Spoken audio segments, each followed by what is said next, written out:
hermanos, el Señor les bendiga. La paz de nuestro Señor Jesucristo sea con cada uno de ustedes en sus hogares, con su familia, y que cada día pueda fortalecernos y alentarnos a seguir adelante. Queremos hacer una oración para comenzar con la palabra de esta semana.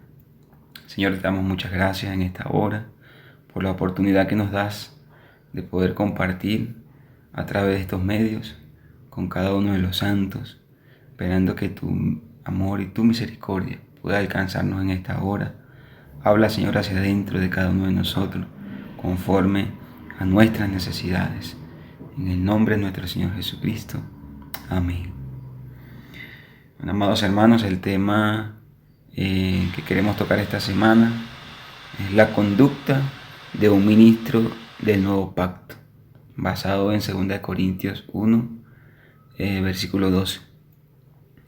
Estamos llegando a la conclusión de este tomo, el poder de la resurrección, del alimento diario, el ministro del nuevo pacto. Los puntos a tratar son: punto 1, los medios para ser un ministro del nuevo pacto; punto 2, los componentes de la iglesia y el secreto para vencer la muerte; y el punto 3, la conciencia pura y conducta sencilla y sincera. Quería leerles 2 Corintios capítulo 1 versículo 9. Dice así: pero tuvimos en nosotros mismos sentencia de muerte, para que no confiásemos en nosotros mismos, sino en Dios que resucita a los muertos. Vemos en esta experiencia que tuvo el apóstol Pablo. Pablo se expone a sí mismo como ejemplo, ¿verdad?, mostrando los conflictos internos que tenía, y eran tantos los conflictos al punto que dijo, ¿verdad?, que estaba perdiendo pues la esperanza. Dice, pero tuvimos en nosotros mismos sentencia de muerte para que no confiásemos en nosotros mismos, sino en Dios que resucita a los muertos. El verso 8 dice: porque, hermanos, no queremos que ignoréis acerca de nuestra tribulación que nos sobrevino en Asia, pues fuimos abrumados sobremanera, más allá de nuestra fuerza, de tal modo que aún perdimos la esperanza de conservar la vida. Entonces era tal la tribulación que estaba teniendo nuestro hermano Pablo, que estaba siendo abrumado en sobremanera, a tal punto de perder la esperanza, incluso de no conservar pues más su vida. Señor Jesús, amados hermanos, no podemos perder la esperanza. Eso es lo que el enemigo de Dios quiere, que usted y yo perdamos la esperanza, que perdamos la confianza, que dejemos de creer, que nos desanimemos. Señor Jesús, necesitamos aferrarnos más al Señor y no perder la esperanza. Primera de Pedro 1:3 dice: bendito sea el Dios y Padre de nuestro Señor Jesucristo, que según su grande misericordia nos hizo renacer para una esperanza viva por la resurrección de Jesucristo de entre los muertos. Aleluya, que el Señor nos hizo renacer para tener una esperanza viva. Amén. Tenemos hoy una esperanza viva en Dios, amados hermanos. Una esperanza que permanece viva cada día y necesitamos aferrarnos a ella. No podemos confiar en nosotros mismos. El versículo 9 que leíamos ahorita decía que lo que a Pablo le sucedió, o a ellos en ese viaje, era para que no confiasen en ellos mismos, sino en el Dios que resucitaba a los muertos. Por eso, hermanos, si deseamos ser esos ministros del nuevo pacto, debemos conocer al Dios que resucita a los muertos. Ese Dios está esperando que nosotros podamos acercarnos y conocerlo. ¿Cómo lo conocemos? A través de la palabra, cada vez que nos acercamos a Él en oración, cuando tenemos comunión con los santos, con la iglesia. De esa manera vamos conociendo a ese Dios que resucita a los muertos, pero aún lo conocemos más. Y en cada experiencia que tenemos personalmente con Él, en las tribulaciones, en los problemas, cuando desfallecemos, pero cuando reconocemos que el Señor está con nosotros, allí vemos a ese Dios que resucita a los muertos. Dios, hermanos, porque el versículo 10 dice, el cual nos libró y nos libra, y en quien esperamos que aún nos librará de tan gran muerte. Este versículo nos muestra que en el pasado nos libró. ¿De qué nos libró? Nos libró de la perdición eterna. Dice que estábamos condenados al fuego eterno y nos rescató pues de la perdición eterna, Señor Jesús. Entonces pasar por las tribulaciones es otro de los medios para poder ser un ministro del nuevo pacto. El Señor permite que pasemos por dificultades, por tribulaciones, angustias, problemas en este tiempo. No estamos pasando por esta emergencia sanitaria. Muchos estarán pasando por dificultades físicas, financieras, dificultades para sustentar a su familia. Y el Señor en esta situación, amados hermanos, quiere que aprendamos a confiar en Él, que pongamos nuestras cargas en Él y que llevemos su carga, su yugo, que es fácil y ligero. Sé que a lo mejor sería muy fácil decirlo, pero es más difícil en la experiencia. Pero es allí donde se forma un ministro del nuevo pacto, en la experiencia. Cuando tenemos experiencias personales con Dios, allí somos transformados, trabajados, moldeados. Señor Jesús, porque las tribulaciones son como una prensa. Ese ejemplo que nos colocaban en el alimento diario. Somos prensados, somos reducidos a lugares donde no queremos estar o situaciones en las cuales no queremos estar. Somos prisionados allí y de esta forma el Señor va moldeando pues nuestro carácter para que lleguemos a ser esos ministros del nuevo pacto que con sus experiencias, ¿verdad?, más adelante pueden ayudar a otras personas. Porque gracias a las experiencias ganamos vida, más Cristo es añadido a nosotros y de esta forma podemos ayudar a los santos. Señor Jesús. Entonces, vemos que Dios quiere forjar nuestro carácter, por eso nos permite pasar por las tribulaciones, a fin de hacer de nosotros sus ministros, cuyo fin es dejar de confiar en nosotros mismos, amados hermanos, y confiar más en ese Dios que resucita a los muertos, Señor Jesús. Entonces vemos que Pablo fue abrumado, afligido en gran manera. Pablo vio su fragilidad, vio que era solo un vaso de barro, muy frágil. Asimismo, nosotros en cada tribulación necesitamos ver lo frágiles que somos y que solamente en el Señor está nuestra fuerza. Pablo dijo, pero tenemos este tesoro en vasos de barro, para que la excelencia del poder sea de Dios y no de nosotros. Eso lo vemos en 2 Corintios 4:7. Entonces, el poder de la excelencia de Dios, Pablo la puede experimentar. Dice que estamos atribulados en todo, mas no angustiados, en apuros, mas no desesperados, perseguidos, mas no desamparados, derribados, pero no destruidos, amados hermanos. Entonces, aunque las adversidades sean muchas, hermanos, sean fuertes, yo sé que muchos la tenemos, que todos tenemos problemas y situaciones, pero cuando confiamos en el Señor nos da la salida.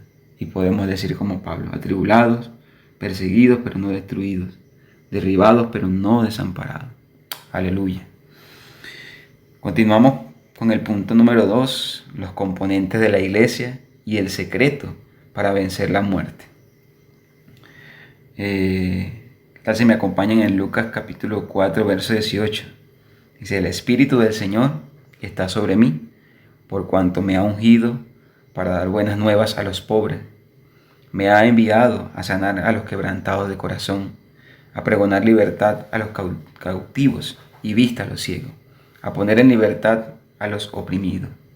Aleluya, Señor Jesús. El Señor nos ha ungido, amados hermanos, para hacer esto, que podamos, ¿verdad? Dar libertad al que está oprimido. Señor Jesús, llevar las buenas nuevas a los pobres. Nos ha enviado a sanar a los quebrantados de corazón, a pregonar libertad a los cautivos y a dar vista a los ciegos. Entonces, así éramos nosotros, amados hermanos, cuando llegamos a la iglesia. Éramos estos que veníamos con heridas en nuestros corazones, éramos ciegos, había muchas cosas que no podíamos ver, y hubieron otros hermanos que sanaron pues nuestras heridas y nos llevaron a ese mesón, pagaron por nosotros, curaron nuestras heridas. Asimismo necesitamos hacer nosotros. El Señor nos ha capacitado no para juzgar la condición de las personas, sino para que le anunciemos el Evangelio y confiar que Dios las liberará de esa condición y las restaurará.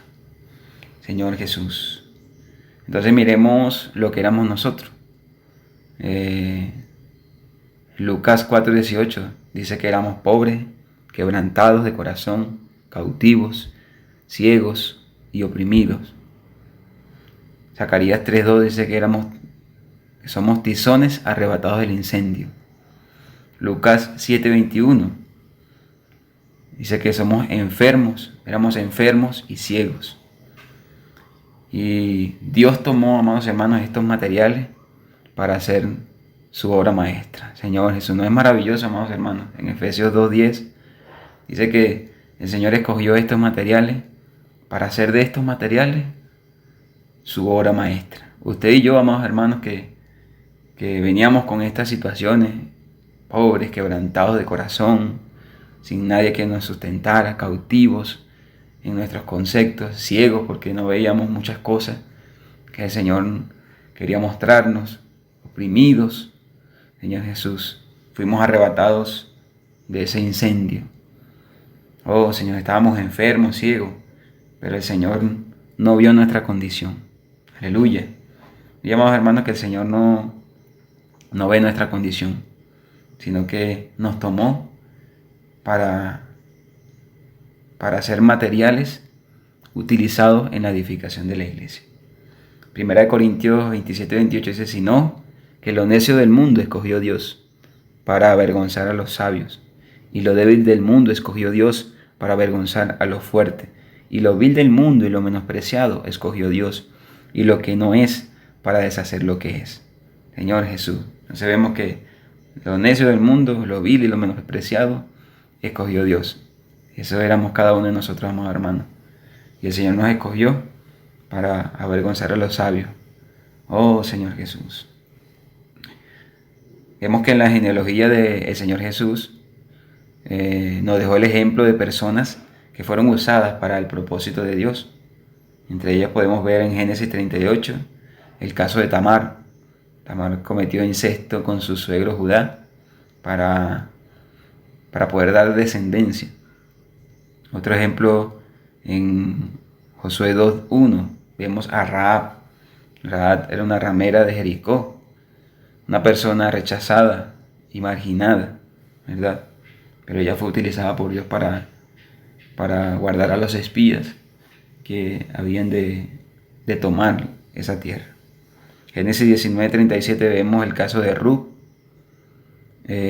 una moabita, fruto del incesto de Lot con su hija mayor, la cual no tenía ninguna esperanza o posibilidades de entrar en la descendencia del Señor Jesucristo. Y por último vemos en 2 de Samuel 11, del 2 al 5, vemos la experiencia de Betsabé, quien sufrió el abuso del rey David, ¿verdad? La cual la codició, la tomó para sí, y no conforme con esto, mató a su marido. Entonces vemos que estas 4 mujeres, esta experiencia, a pesar de sus condiciones, el Señor no vio la condición de ninguna de estas mujeres, sino que las tomó en cuenta y pudieron formar parte de la genealogía del Señor Jesús. Entonces aquí vemos, amados hermanos, un mensaje de esperanza, un mensaje de esperanza para nosotros, para nuestros hijos, para nuestra familia, para los que están lejos. Un mensaje de que nuestro Dios es un Dios de esperanza. Él no excluye a nadie, sino que nos redime, sana nuestro corazón, nos transforma, o sea, transforma nuestra condición y nos incluye en su plan. Qué maravilloso es el Señor. Oh, Señor Jesús. Gracias le damos al Señor porque nos incluyó en este plan maravilloso. Dice que Él no mira el aspecto físico. Eso lo podemos ver en 1 Samuel 16, 7 parte B, cuando fueron a escoger a David, ¿verdad? Estaban buscando a alguien para pelear contra Goliat. Y David pues era muy flaquito, pero Dios no vio su condición física, no vio su aspecto, sino que Dios ve lo que está dentro. Entonces, hermano, Dios vio fue su corazón. Hoy necesitamos tener un corazón que le ame, un corazón que le busque, un corazón que anhele las cosas de su reino. Tal vez muchos de nosotros, amados hermanos, estamos pasando por situaciones de muerte, pero no debemos perder las esperanzas, amados hermanos. No debemos dejar de confiar. Debemos aprender a depender del Señor. Entonces, esto es lo que el enemigo quiere. Quiere desanimarnos, quiere que nosotros no confiemos en el Señor, que con las circunstancias que vienen a nuestra vida, en las cuales arrastramos muchas cosas de nuestro pasado, cosas que nos impiden avanzar en la iglesia, el Señor quiere sacar todo esto de nosotros y que no perdamos las esperanzas, que veamos que hay esperanza para nosotros. Señor Jesús. Y como ministros del nuevo pacto, el Señor nos ha ungido, como dice Lucas 4:18, por cuanto me ungió. ¿Para qué? Para dar buenas nuevas a muchos de los que están entrando recientemente a la iglesia. Señor Jesús, para que vendemos sus heridas. Entonces, como compartíamos hace un rato, el Señor nos ha capacitado o nos ha ungido. Es para eso, amados hermanos, para dar buenas nuevas a muchos de los que están entrando a la iglesia recientemente, para que los cuidemos, para que vendemos sus heridas, para que sanemos sus heridas y el Señor pueda también utilizarlo como ese material para la edificación. Entonces, el secreto para vencer la muerte está en el versículo de 2 Corintios 1:12. Dice, porque nuestra gloria es esta, el testimonio de nuestra conciencia, que con sencillez y sinceridad de Dios, no con sabiduría humana, sino con la gracia de Dios, nos hemos conducido en el mundo y mucho más con vosotros. Señor Jesús, de esa manera Pablo vivía en el Espíritu. Aunque tenía una humanidad vulnerable como la nuestra, era un ser humano con una característica especial, amados hermanos. Pablo vivía en el Espíritu. Entonces, vemos que esa conciencia limpia que Pablo tenía era a raíz de eso, a raíz de que Pablo vivía en el Espíritu. Recordemos que la conciencia es parte del Espíritu. El Espíritu está compuesta por la conciencia, comunión e intuición. Entonces, esa conciencia es parte de nuestro espíritu. Y cuando permanecemos o vivimos en el Espíritu, podemos pues vencer toda muerte. Podemos vencer toda muerte o todo lo que nos impide avanzar. Vemos que la tendencia de este mundo es que vivamos en este tiempo en nuestra mente, amados hermanos. El Señor quiere que vivamos en el Espíritu, pero el mundo nos lleva a que pensemos mucho. En este tiempo en el cual estamos en restricción sanitaria, el enemigo quiere desviar nuestra mente, pensando cómo voy a sustentar a mi familia, qué puedo hacer para ganar dinero, qué puedo hacer para solucionar esto, solucionar el otro. Y eso es lo que quiere Satanás, quiere que permanezcamos en nuestra mente. Sin embargo, el Señor desea que podamos permanecer en el Espíritu, que llevemos todas estas preocupaciones y cargas al Señor, y Él llevará las nuestras. Segunda de Corintios 13 dice, el cual asimismo nos hizo ministros competentes de un nuevo pacto. Y nuestra competencia proviene de Dios. Entonces, hermanos, la competencia no proviene de nosotros mismos, sino que proviene de Dios. Y Él nos ha hecho ministros competentes. Continuamos con el tercer punto. Necesitamos tener una conciencia. Tercer punto dice, conciencia pura y conducta sencilla y sincera. Leamos nuevamente 2 Corintios 1:12. Dice, porque nuestra gloria es esta, el testimonio de nuestra conciencia, que con sencillez y sinceridad de Dios, no con sabiduría humana, sino con la gracia de Dios nos hemos conducido en el mundo, y mucho más con vosotros. Entonces, amados hermanos, nuestra gloria es esta, que con sencillez y sinceridad de Dios, no de nosotros, nos hemos conducido en el mundo, no con sabiduría humana, sino con la gracia de Dios, que nos hemos conducido en el mundo y mucho más con vosotros. Entonces, amados hermanos, esa gracia es la que nos ha llevado a conducirnos en el mundo, o es la que nos debe llevar a conducirnos en el mundo. Porque más importante que hacer una obra es nuestro vivir, nuestro testimonio. Nuestro testimonio habla mejor que 1000 palabras, hermano. Nosotros podemos hablar muy bonito, Víctor puede hablar muy bonito, pero el testimonio que demos a las personas es el que va a prevalecer. Entonces vemos que cuando tenemos un vivir recto delante de los hombres y delante de los hermanos, esto nos da una conciencia pura. Hacemos, hermanos, los sufrimientos le dan sustento a nuestra vida.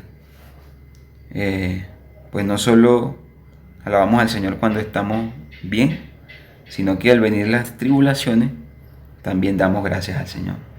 Es cuando pasamos por tribulaciones, dificultades, somos fortalecidos y aprendemos a dar gracias cuando estamos bien, y también en las dificultades damos gracias. El ejemplo de Pablo era un hombre que vivía en el Espíritu, por eso pudo servir al Señor con una buena conciencia, con sencillez y con sinceridad. Entonces esto nos lleva y nos anima a que nosotros también podamos buscar, ¿verdad?, al Señor, vivir en el Espíritu. De esta manera podremos vivir con limpia conciencia, con sencillez y con sinceridad. La conciencia es una parte del Espíritu, como ya hablábamos. Por lo tanto, si queremos tener una conciencia limpia y pura, necesitamos vivir en el Espíritu. Acá en esta palabra del Señor hace mucho énfasis a vivir en el Espíritu. Y es la puerta, es el portal, como decía, que nos permite experimentar muchas cosas en Dios. Y es la base de todas las cosas. Como cristianos, es vivir en el Espíritu. Debemos tener una conciencia limpia, no solamente delante de Dios, sino delante de los hombres. Romanos 9:1 dice, verdad digo, en Cristo no miento, y mi conciencia me da testimonio en el Espíritu. Entonces Pablo pudo decir esto con peso. Verdad digo, no miento, en Cristo no miento, y mi conciencia me da testimonio en el Espíritu. Pablo tenía testimonio, tenía un peso, tenía un testimonio intachable. Asimismo, nosotros necesitamos tener un testimonio que sea intachable delante de los hermanos. Necesitamos poner nuestras vidas en orden, amados hermanos. Si tenemos deudas, si hemos ofendido a algún hermano, a alguna persona, necesitamos pedir perdón. Si tenemos deudas, necesitamos saldar nuestras deudas. Esta es una palabra de justicia, porque primeramente Dios es justo. Y para poder tener testimonio delante de los hombres y en la iglesia, primeramente necesitamos cumplir toda justicia en esta tierra, justicia humana. Es decir, que si tenemos deudas, necesitamos saldar nuestras deudas. Si hemos ofendido a algún hermano, a alguna persona, necesitamos pedir perdón. Y si hemos dañado, necesitamos ir a esa persona y restaurarla. Pedir perdón es difícil, pero es el camino que abre muchas puertas. El Señor nos ayude y nos enseñe a pedir perdón, porque es muy difícil, amados hermanos, pedir perdón. Nos cuesta como seres humanos, nuestro orgullo es muy fuerte, pero el Señor nos enseña a pedir perdón y esto abre muchas puertas. ¿Será que mi conciencia está limpia o hay cosas que necesito limpiar? Entonces esta otra pregunta que necesitamos hacernos. Si mi conciencia está limpia o está cauterizada o hay muchas cosas que necesito limpiar. El Señor nos ayude a limpiar nuestra conciencia para que podamos ver con claridad. Cuando tenemos una conciencia cauterizada, la palabra viene a nosotros y no hay resultado, porque tenemos una conciencia muerta o cauterizada. Entonces le damos gracias al Señor porque tenemos la sangre de Cristo. Amén. Primera de Juan 1:9 dice, si confesamos nuestros pecados, Él es fiel y justo para perdonar nuestros pecados. Aleluya, porque toda la palabra que el Señor nos trae es una palabra no de condenación, sino una palabra de esperanza. De que a pesar de que tengamos situaciones, está allí también la sangre para limpiarnos de nuestros pecados y limpiarnos de toda maldad. Entonces, amados hermanos, necesitamos ser sencillos, sin complicación.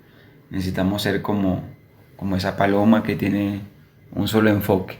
Necesitamos estar enfocados, ¿verdad?, en la meta, en lo que el Señor desea, que podamos guiar a nuestra familia hacia la vida de la iglesia, buscarlo cada día con más fervor, ferviente amor, que el Señor nos ayude cada día a forjar nuestro carácter como ministros del nuevo pacto. Le damos gracias al Señor que a pesar de que no éramos materiales actos, el Señor nos escogió para formar parte de la iglesia, transformarnos. Señor, gracias, te alabamos y bendecimos tu nombre, te exaltamos. Gracias por la oportunidad que nos has dado en la iglesia de poder ser trabajados por tu persona. Señor Jesús, como vasos frágiles de honra y de misericordia, Señor, tú nos has usado. Por eso sigue trabajando en nosotros. En el nombre del Señor Jesucristo, la paz del Señor sea con todos ustedes, amados hermanos. Dios les bendiga. Dios les bendiga. Dios les bendiga.